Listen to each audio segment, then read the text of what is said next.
Yes, Doc. Okay. Yes, po, Doc.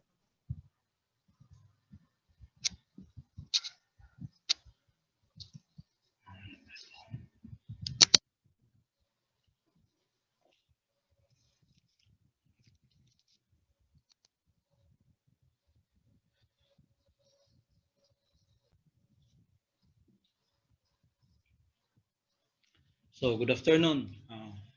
My task is to lecture to you about the peritoneum, specialized structures, the greater and the lesser sac, the abdominal esophagus, and the stomach.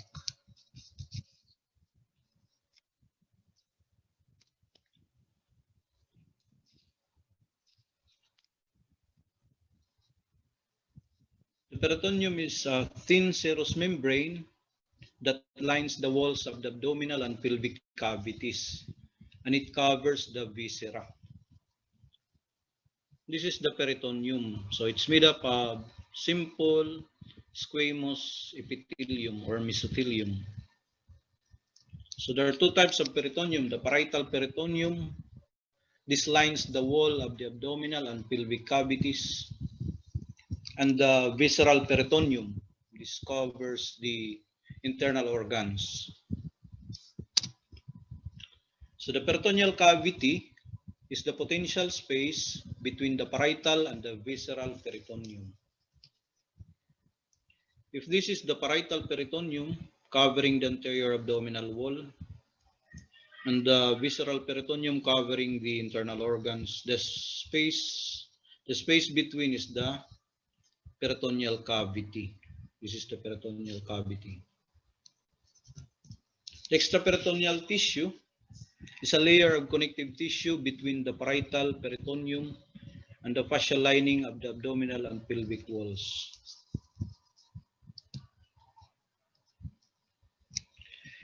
The peritoneal cavity in males is a closed cavity. However, in females, a communication exists between the exterior.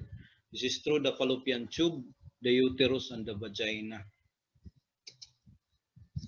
So parts of the peritoneal cavity, the greater sac and the lesser sac.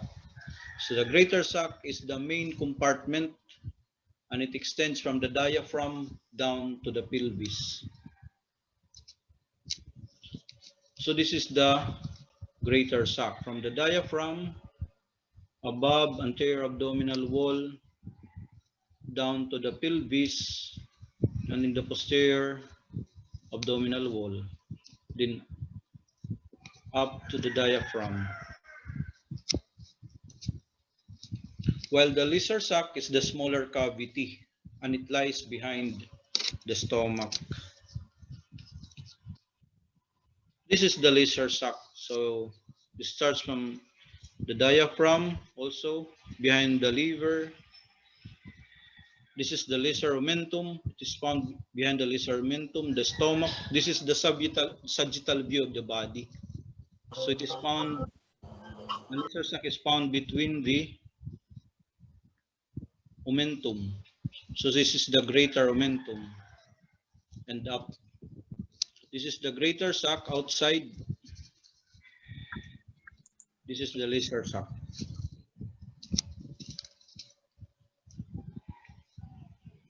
The epiploic foramen or the foramen of the lesser sac is a communication between the greater and the lesser sac.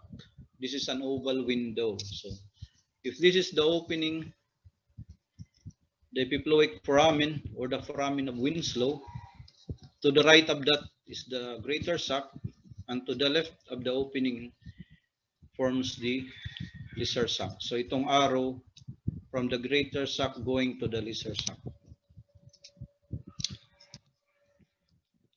So behind this is the stomach, the Lysermentum. So this is where the epiploic foramen located. So it is behind the hepatodudinal ligament, behind the portal triad. So this is opening going to the lesser sac. This area is the area of the opening.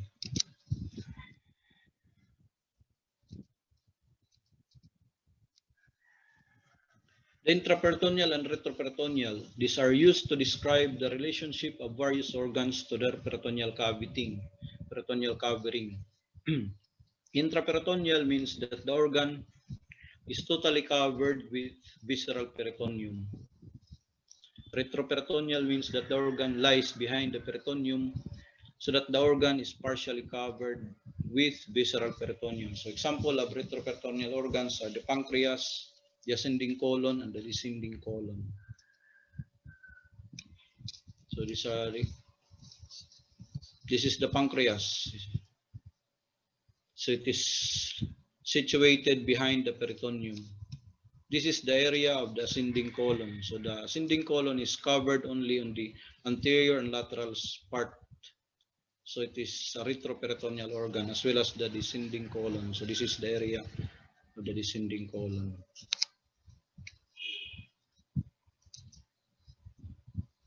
For the specialized structures, number one is the peritoneal ligaments. These are two-layered folds of peritoneum that connects the viscera to the abdominal wall. For example, the liver is connected to the diaphragm via the falciform ligament, the coronary, and the right triangular ligaments. This is the liver.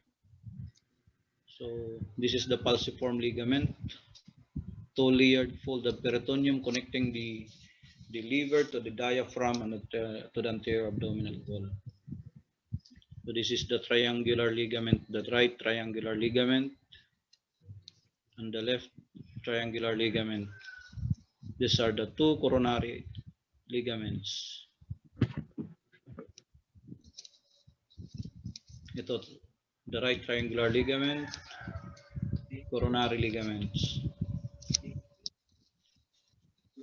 Another specialized structure is the momentum. So these are two-layered folds of peritoneum that connect the stomach to another viscous. Three types. Number one is the greater momentum.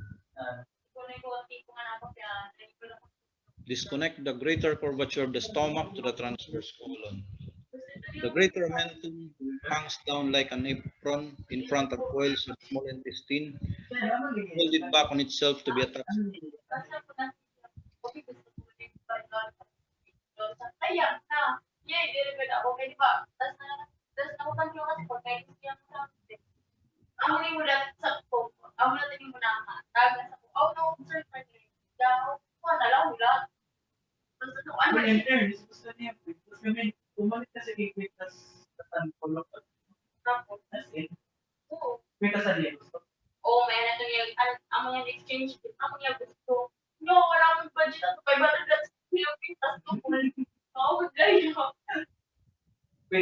May particular yung gusto mo klaseng kwintas? Ano? Excuse me, who is talking? Excuse me. Kanay mic ipaka-on. Purillo?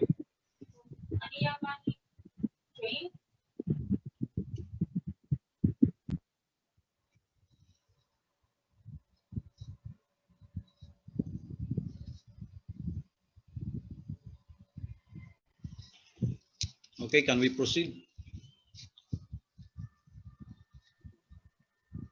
Yes, Doc. This is the greater momentum. So it is attached to the greater curvature of the stomach, hold it back to be attached to the transverse colon. Number two is the Lysermentum. It suspends the lesser curvature of the stomach from the fissure of the ligamentum venosum and the porta hepatis on the undersurface of the liver. This is the Lysermentum. From the undersurface of the liver, it is attached to the lesser curvature of the stomach. This thickened part is referred to as the hepatoduodenal ligament, where the portal triad is located.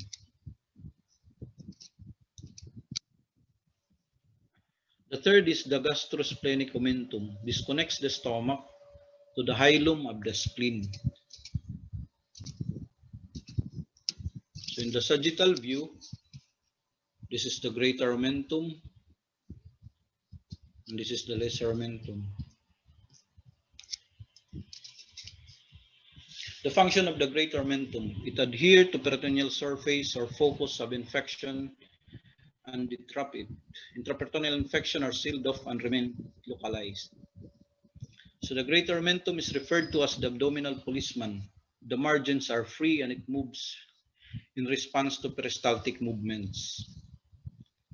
In an acutely inflamed appendix, the omentum adheres to the appendix and wraps itself around the infected organ so that the infection is localized, preventing spillage and diffuse peritonitis. The greater omentum can serve as a hernia plug. It plugs the neck of hernial sac, preventing the entrance of coils of small intestine to the hernia, preventing incarceration or strangulation. Incarceration is when the hernia cannot be reduced, and strangulation when the blood supply of the segment of the organ that incarcerates is compromised, when the blood supply is compromised. The greater omentum in surgery, surgeons can use omentum to buttress or reinforce an intestinal anastomosis. It can be used to close a perforated gastric or duodenal ulcer. Condition referred to as torsion of the greater omentum occurs when the blood supply is cut off. The blood supply to the omentum is cut off, causing necrosis. This is the appearance of a normal omentum.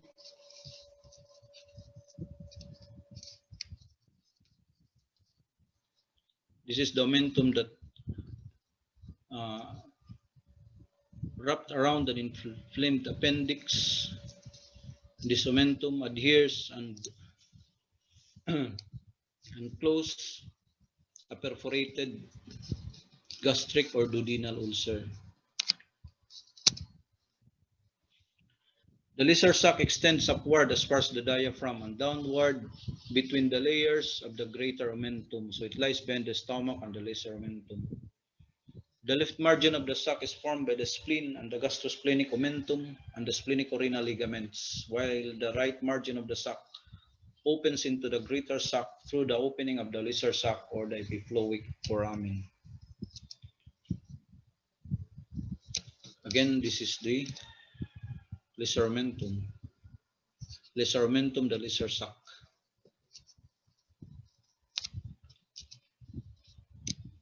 This is also part of the Lyser sac. It's behind the stomach. This area is part of the Lyser sac. Another important structure are the mesenteries. These are two layered folds of peritoneum that connects parts of the intestine to the posterior abdominal wall. Example of this are the mesentery of the small intestine, the mesentery of the transverse colon or the transverse mesocolon, and the mesentery of the sigmoid colon or the sigmoid mesocolon. And this is the mesentery of the small intestine. So this is responsible for suspending the small intestine to the posterior abdominal wall. This is the transverse mesocolon and the sigmoid mesocolon. The boundaries of the opening into the Lyser sac. So anteriorly, it is bounded by the free border of the Lyser omentum, the bile ducts, the hepatic artery, and the portal vein. Posteriorly, the inferior vena cava. Its anterior boundary, the portal triad. Posteriorly, the inferior vena cava. Superiorly, the caudate lobe of the liver. And inferiorly, the first part of the duodenum. For the recess, pouch, and spaces, number one is the duodenal recess. This is the duodenojejunal junction. So close to the duodenojejunal junction are four small pocket-like pouches of peritoneum called the superior duodenal, the inferior duodenal, the paraduodenal, and the retroduodenal recess. So this is the superior duodenal recess, paraduodenal, inferior duodenal recess, and the retroduodenal recess. Ito siya, superior duodenal, paraduodenal, inferior duodenal, and the retroduodenal recess. Number 2, the cecal recess. The folds of peritoneum close to the cecum produce 3 peritoneal recesses called the superior ileocecal, inferior ileocecal, and the retrocecal recess.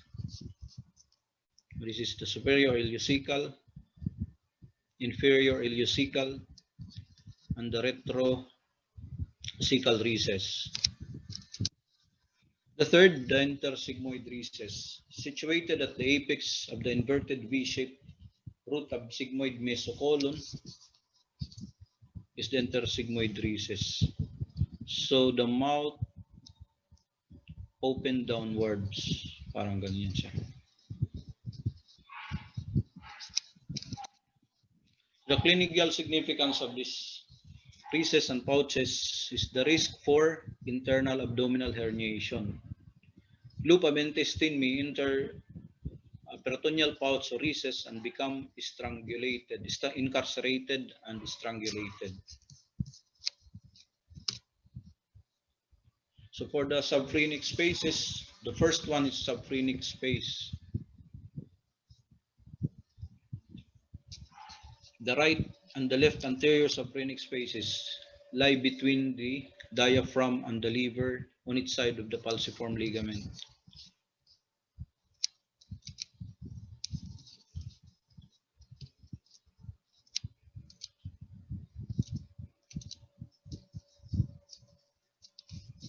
This is the falciform ligament. To the right is the right anterior subphrenic space. This is located between the diaphragm and the anterior surface of the liver. While the left anterior subphrenic space between the diaphragm and the anterior surface of the liver on the left side of the falciform ligament. The right posterior subphrenic space is located between the right lobe of the liver, the right kidney, and the right colic flexure. This is the right posterior subphrenic space.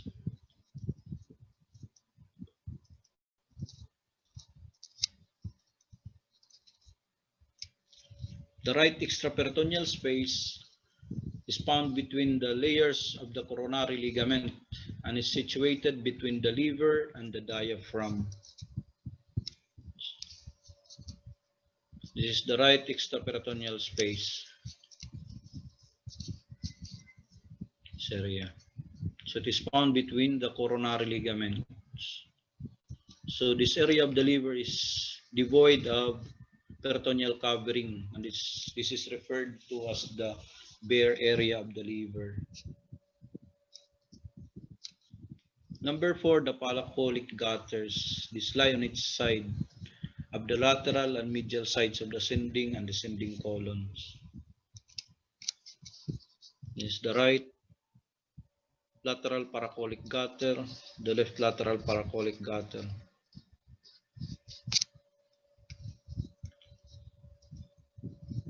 The clinical significance: they may be a site for collection and movement of infected peritoneal fluids that may form an intra-abdominal abscess.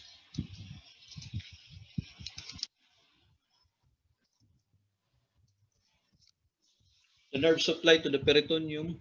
So the parietal peritoneum is sensitive to pain, temperature, touch, and pressure. So it is supplied by the lower 6 thoracic and the first lumbar nerves, while the pelvic peritoneum is supplied by the obturator nerve, which is a branch of the lumbar plexus.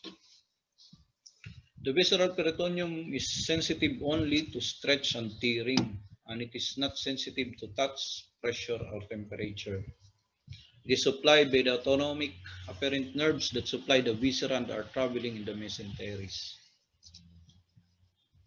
The function of the peritoneum. The first one is secretion of peritoneal fluid. So the peritoneal fluid is a pale yellow viscid fluid, and it contains leukocytes.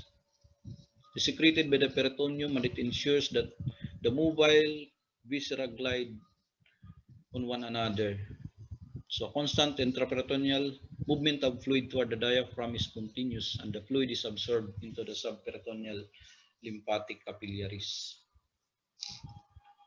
For the clinical notes, number 1 is peritoneal infections, categorized as subphrenic abscess. Subphrenic abscess is a collection of infected peritoneal fluid in the subphrenic space. It may be accompanied by infection of the pleural cavity, and this is referred to as empyema. To avoid accumulation of infected fluid and delay absorption of toxins from intraperitoneal infection, position the patient's bed with the back at 45 degrees. The infected peritoneal fluid gravitate toward the pelvic cavity, and the rate of absorption of toxin is low. So in a normal supine position, so there's movement, constant movement of fluid up to the area of the diaphragm, and the fluid is absorbed by the subperitoneal lymphatics. If you position the patient in a semi-upright position, 45 degrees, so the fluid gravitates down to the pelvis, so that the rate of absorption of toxin is delayed.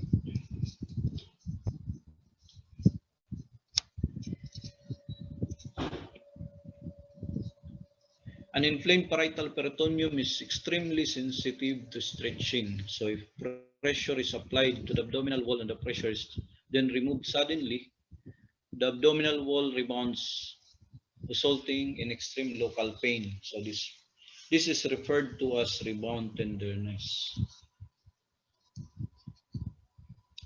An inflamed appendix hangs down into the pelvis and irritates the parietal peritoneum of the pelvis. So a rectal examination or a vaginal examination can detect extreme tenderness on the parietal peritoneum on the side of the pelvis.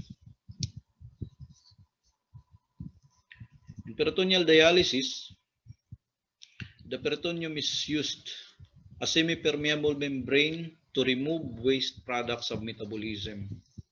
So the dialysate is introduced through a small catheter, through a small midline incision below the umbilicus. So the product of metabolism, like urea, diffuses from the blood vessels through the peritoneal cells to the dialysate inside the peritoneal cavity, and the dialysate loaded with urea and other waste products of metabolism are removed from the patient. So this is how illustration about peritoneal dialysis. So the dialysate is introduced to the peritoneal cavity through a small midline incision, and once the dialysate is inside, the waste products of metabolism diffuses from the capillaries, blood vessels, to the peritoneal cavity. So once i-drain ang fluid, also yung mga products of metabolism, so na-drain sila. Another topic is about the stomach. The stomach is the related portion of the alimentary canal. So the function of the stomach, it stores food, mixes food with gastric secretion to form a semi-fluid chyme, controls the rate of delivery of chyme to the small intestine for sufficient digestion and absorption. The stomach is a J-shaped organ. It has two openings, the cardia and the pyloric orifice. Two curvatures, the greater and the lesser curvature, two surfaces, anterior and posterior surface.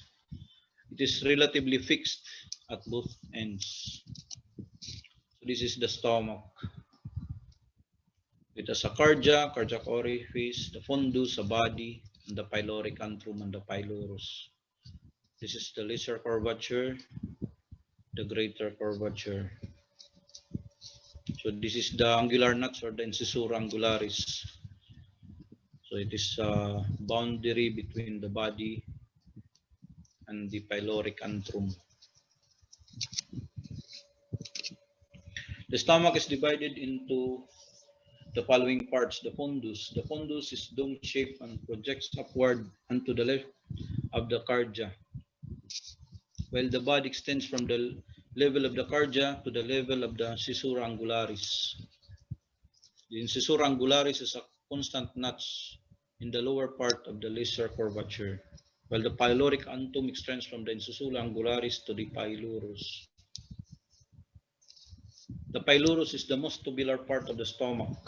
The thick muscular wall is called the pyloric sphincter, and the pyloric canal is the cavity of the pylorus.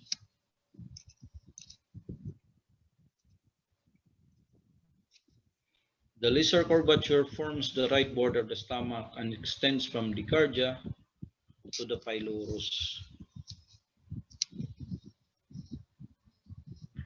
It is suspended from the liver by the Lysermentum.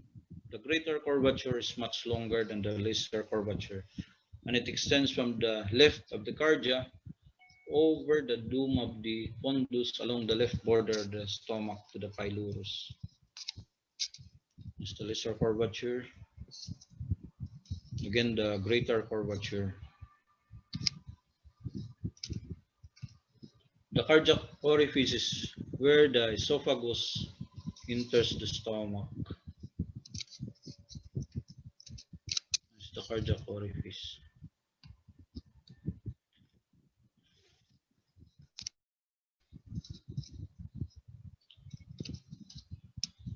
The pyloric sphincter is formed by the pyloric canal. The pyloric orifice formed by the pyloric canal, which is about 1 inch, 2.5 centimeters long. The circular muscle coat of the stomach is much thicker and forms the anatomic and physiologic pyloric sphincter.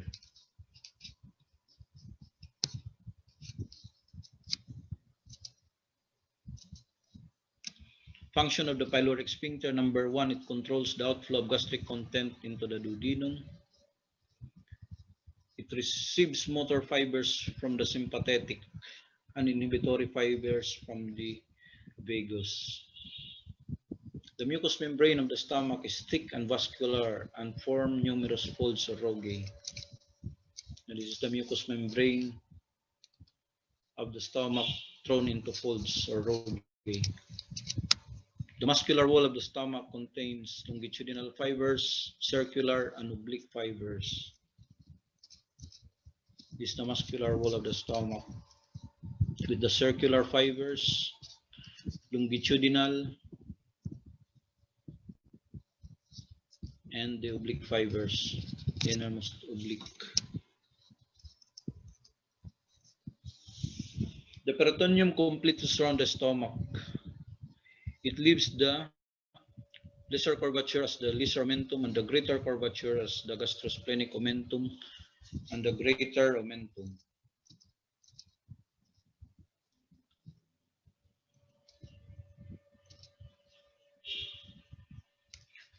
The blood supply of the stomach comes from the left gastric artery. The left gastric artery arises from the celiac artery. This supplies the lower third of the esophagus and the upper part of the stomach. Another one is the right gastric artery. It arises from the hepatic artery at the upper border of the pylorus and runs to the left along the lesser curvature. It supplies the lower part of the stomach. This is the blood supply of the stomach. The left gastric artery supplies the upper part of the stomach as well as the lower part or the distal part of the esophagus. It is a branch of the celiac trunk, a direct branch of the celiac trunk. The right gastric artery is a branch of the hepatic artery. The hepatic artery is also a branch of the celiac artery or the celiac trunk. So the fundus is supplied by the short gastric arteries. Short gastric artery are branches of the splenic artery. The splenic artery is a branch, the largest branch of the celiac artery. Also, the celiac artery gives off the left gastroepiploic artery, which supplies the upper part of the greater curvature of the stomach, while the lower part of the greater curvature of the stomach is supplied by the right gastroepiploic artery. The right gastroepiploic artery is a branch of the gastroduodenal artery, which is a branch of the hepatic artery.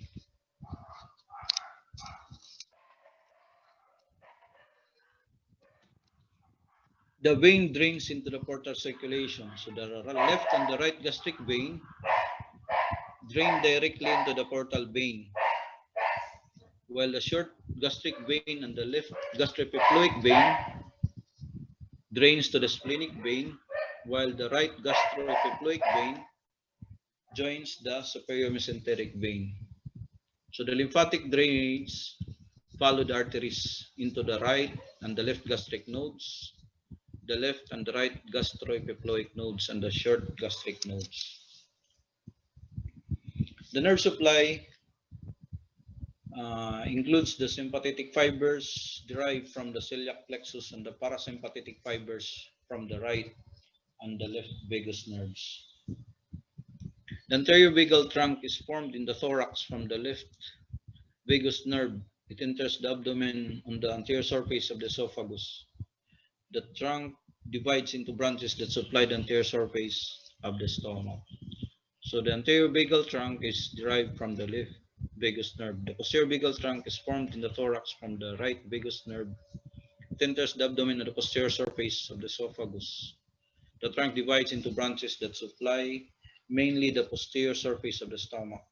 It also gives off a large branch that passes to the celiac and superior mesenteric plexus and is distributed as far as the splenic flexure. The sympathetic innervation carries the pain-transmitting nerve fibers.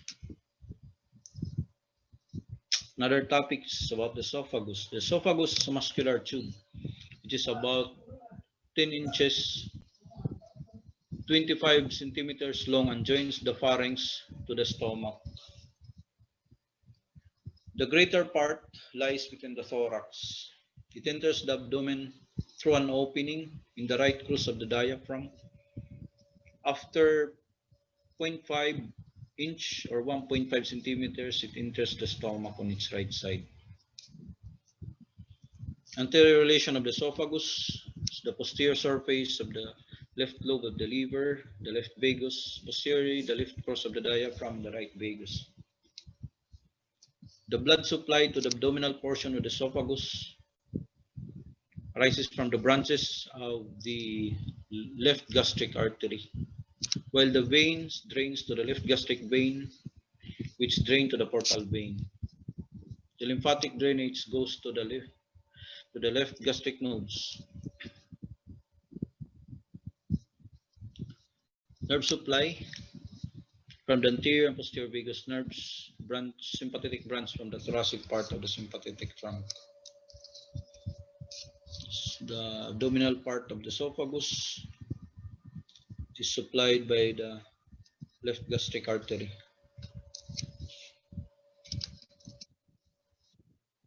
Function of the esophagus conducts food from the pharynx to the stomach.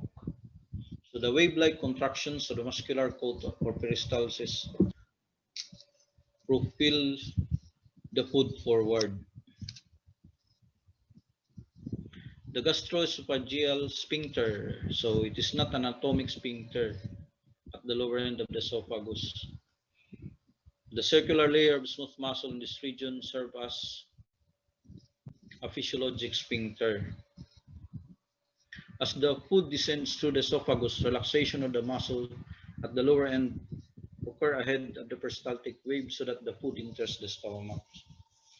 The tonic contraction of the sphincter prevents stomach contents from regurgitating into the esophagus.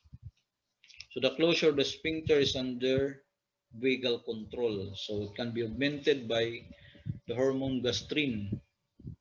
Gastrin is produced by the enteral mucosal cells. Relaxation of the sphincter occurs in response to secretin, cholecystokinin, and glucagon. For the clinical notes, the esophagus is narrowed at 3 sides. So These are the three narrowing of the esophagus. At the beginning, behind the cricoid cartilage of the larynx, C6. Second is where the left bronchus, the arch of the aorta, crosses the front of the esophagus or the aortic opening, and where the esophagus enters the stomach. So these three sites may offer resistance to the passage of a tube down the esophagus into the stomach. So the three constrictions. At the beginning of the esophagus, the cervical constriction, the level of C6, the aortic constriction, and the diaphragmatic constriction.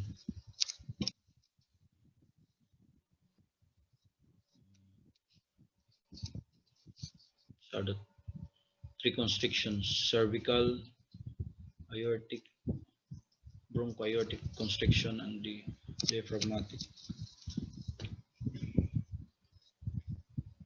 A condition of the esophagus known as achalasia of the cardia. The condition is, the cause of the achalasia is unknown, but it's associated with the degeneration of the parasympathetic plexus, the upper back plexus, in the wall of the esophagus. So this is an denervating disease. The primary site of the disorder may be in the innervation of the cardio-esophageal sphincter by the vagus nerve.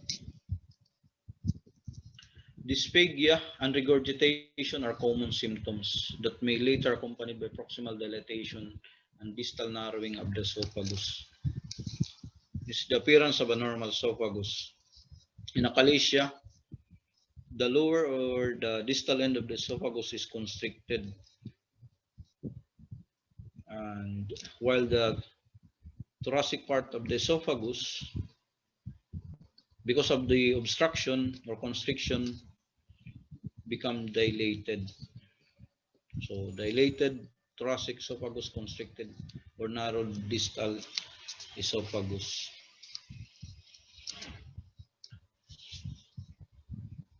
Another condition, the gastroesophageal reflux disease. This is the most common gastrointestinal disorder seen in outpatient clinics. It consists of a reflux of acidic stomach contents into the esophagus, producing the symptoms of heartburn on at least 2 occasions per week. So if the reflux continues, the esophageal mucosa may become inflamed. So if this is the presentation of a patient with GERD, severe chest pain or heartburn. If the condition persists, the lining of the esophagus changes from the normal squamous epithelium to columnar epithelium. This is referred to as metaplasia, and there is a risk for the development of adenocarcinoma at the lower end of the esophagus. The cause of this disease include failure of the lower esophageal sphincter, hiatal hernia of the diaphragm, and abdominal obesity. So in GERD, there is regurgitation of the stomach contents to the distal esophagus. Another condition, the bleeding esophageal varices. At the lower end of the esophagus is an important portal systemic venous anastomosis. The esophageal tributaries of the left gastric vein, which drain into the portal vein anastomose, with the esophageal tributaries of the esophagus veins, which drains into the systemic circulation. Should the portal vein become obstructed, since cirrhosis of the liver, portal hypertension develops, resulting in dilatation and varicosities of the portal systemic anastomosis. The varicose esophageal veins may rupture, causing severe vomiting of blood, referred to as hematemesis. So this is the pathology in patients with portal hypertension. Because of the liver cirrhosis, the portal venous outflow is obstructed, so there is development of varicosities of the tributaries of the portal vein. One of that is the tributaries going to the left gastric vein. So this becomes varicose.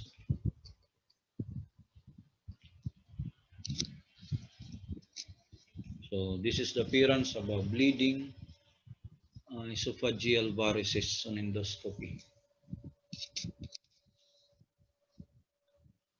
The sinks taken Blakemore balloon for esophageal hemorrhage is used to control massive esophageal hemorrhage from esophageal varices. So esophageal balloon occludes the esophageal varices by counter pressure.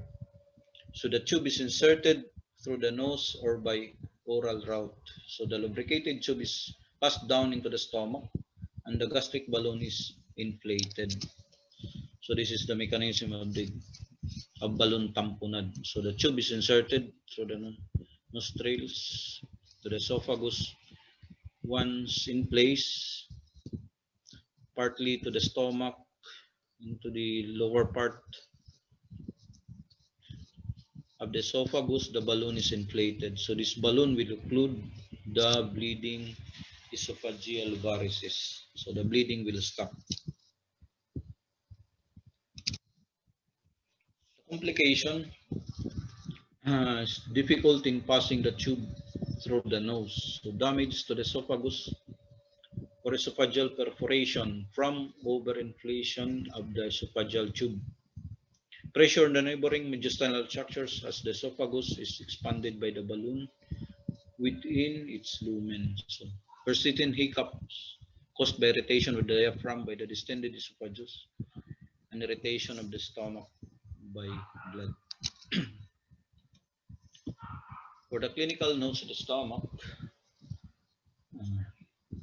stomach is relatively mobile, so it is protected on the left by the lower part of the rib cage. These factors greatly protect the stomach from blunt trauma to the abdomen. Its large size, however, makes it vulnerable to gunshot and penetrating wounds. Another condition that commonly affects the stomach is gastric ulcer. The mucous membrane of the body of the stomach, and to a lesser extent the fundus, produces acid and pepsin. So the secretion of the antrum and pyloric canal is mucous and weakly alkaline. The secretion of acid and pepsin is controlled by two mechanisms, nervous and hormonal. The vagus nerves are responsible for the vagus control, and the hormone gastrin produced by the gastric antral mucosa is responsible for the hormonal control. So the vagus nerve and the gastrin stimulates the parietal cells to produce hydrochloric acid. So the hydrochloric acid in an acidic environment, the pepsinogen is converted to pepsin. So pepsin is responsible for digestion of protein. Sometimes it can also erode the gastric mucosa that may result to gastric ulcer. In the surgical treatment of chronic gastric and duodenal ulcers, attempts are made to reduce the amount of acid secretion by sectioning the vagus nerve. So cutting of the vagus nerve is referred to as vagotomy, and removing the gastrin-bearing mucosa. So the gastrin-bearing mucosa is the pyloric antrum. So if you remove the area of the stomach from the incisura angularis to the pyloric area, that is referred to as antrectomy or partial gastrectomy. This is the appearance of an ulcer, gastric and duodenal ulcer. Gastric ulcers occur in the alkaline-producing mucosa of the stomach, usually close to the lesser curvature. An ulcer situated on the posterior wall of the stomach may perforate into the lesser sac or become adherent to the pancreas. Erosion of the pancreas produces pain, referred to the back. The splenic artery runs along the upper border of the pancreas, and the erosion of the artery may produce fatal hemorrhage. A penetrating ulcer of the anterior stomach wall may result in escape of stomach contents into the greater sac or the peritoneal cavity, producing diffuse peritonitis. For the nasogastric intubation, nasogastric tube insertion is a common procedure, and it is performed to empty the stomach, to decompress the stomach in cases of intestinal obstruction, or before operation on the GI tract, to obtain a sample of gastric juice for biochemical analysis. This is the procedure to insert a tube, and the distances from the nostrils to the stomach, so you just go about, just review them.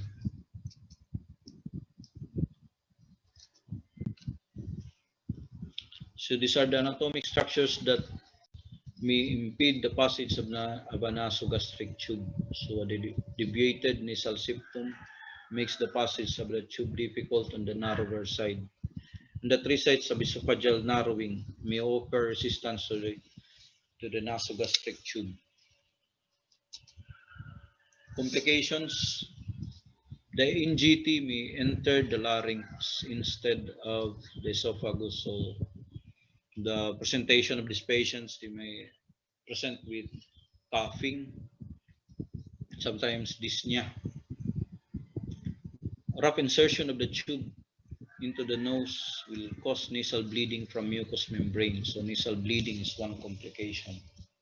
For penetration of the wall of the esophagus or stomach, parang this is seldomly we do not see these patients, this complication.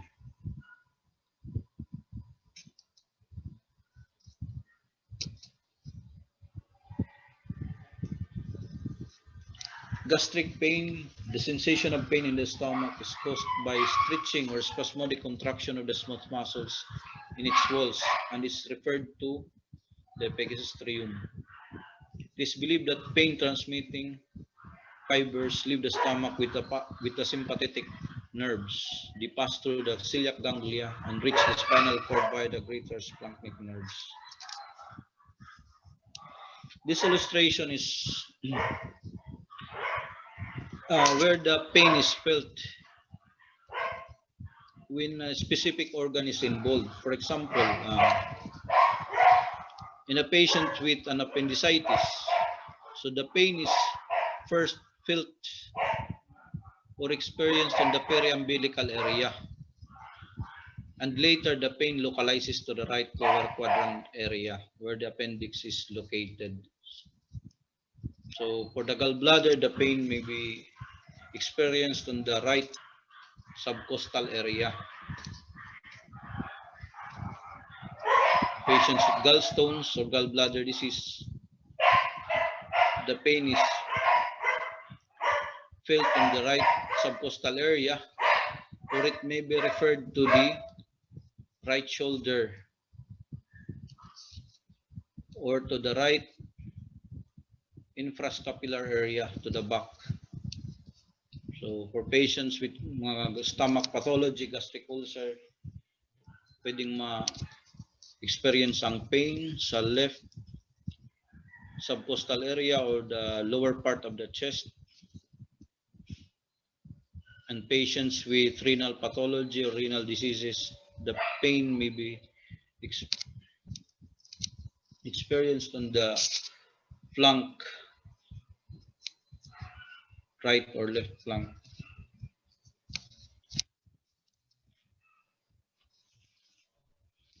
So ureter, so pwedeng ma-experience ang pain sa groin, on the side, specific side, and suprapubic area or hypogastric area for diseases involving the urinary bladder.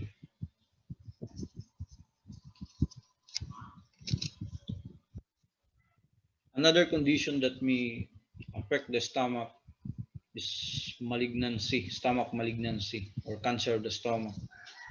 Lymphatic vessels of the mucous membrane and the submucosa of the stomach are in continuity. It is possible for cancer cells to travel to different parts of the stomach and away from the primary site.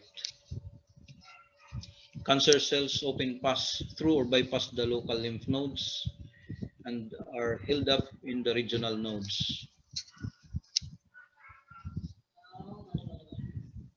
Malignant disease of the stomach is treated by total gastrectomy, so which includes removal of the lower end of the esophagus and the first part of the duodenum together with the stomach, the spleen, the gastrosplenic, the splenic-renal ligaments and their nodes, the splenic vessels, the tail and body of pancreas and their nodes, the nodes along the lesser curvature of the stomach, as well as the nodes along the greater curvature of the stomach, along with the greater omentum. This radical operation is an attempt to remove the stomach in block and its lymphatic field. So the continuity of the GI tract or the gut is restored by anastomosing the esophagus with the jejunum. This procedure is referred to as esophagojejunostomy.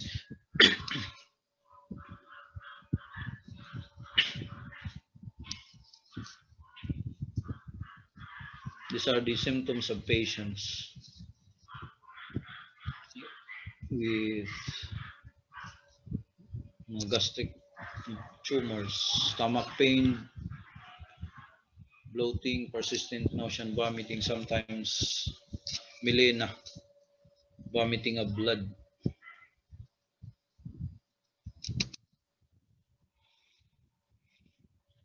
Gastroscopy is a procedure, so this allows the stomach to be visualized. So the patient is anesthetized and the gastroscope is passed into the stomach, which is then inflated with air. And with a flexible fiber optic instrument, direct visualization of the different parts of the gastric mucosa is possible. So it is also possible to perform a mucosal biopsy through a gastroscope. So this is what it looks like to do a gastroscopy.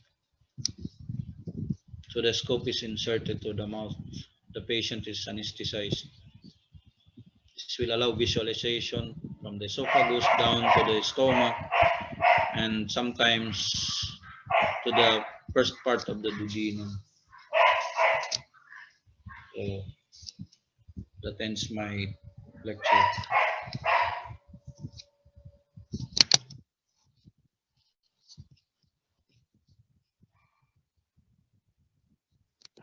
Thank you, Doc.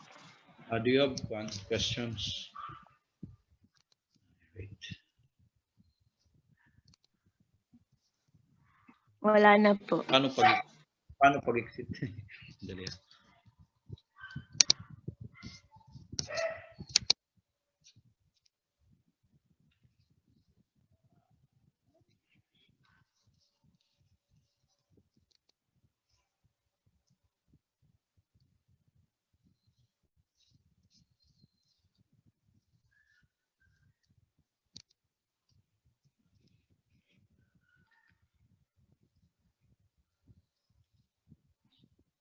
Do you have questions or clarification regarding the topic?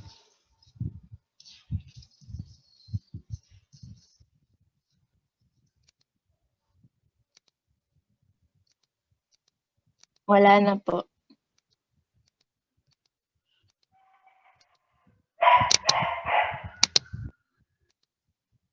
Lahat ba naka-attend?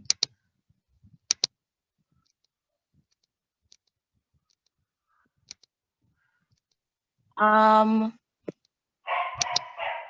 110 lang po.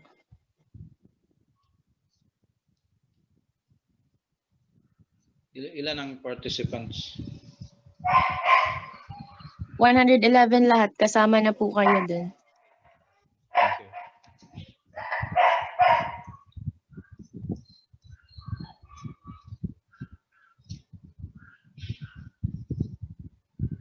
So wala na? Can we...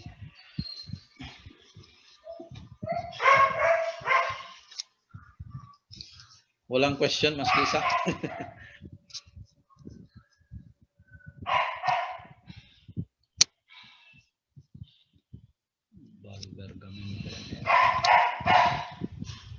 I think wala na, Doc. Wala man may nayak. Okay, sige. May Sige, attend- Doc. Yes po. Meron, Doc.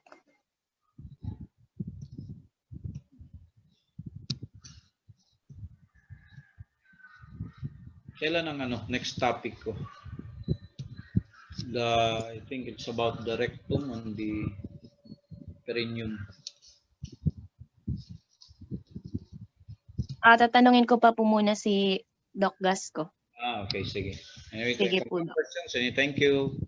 Okay, Doc. Thank you po. Thank you, Doc. Thank you, Thank you Doc. po, Doc. Thank you, Doc. Thank you, Doc. Thank you po, Doc. Thank you, Doc. Thank you, Doc.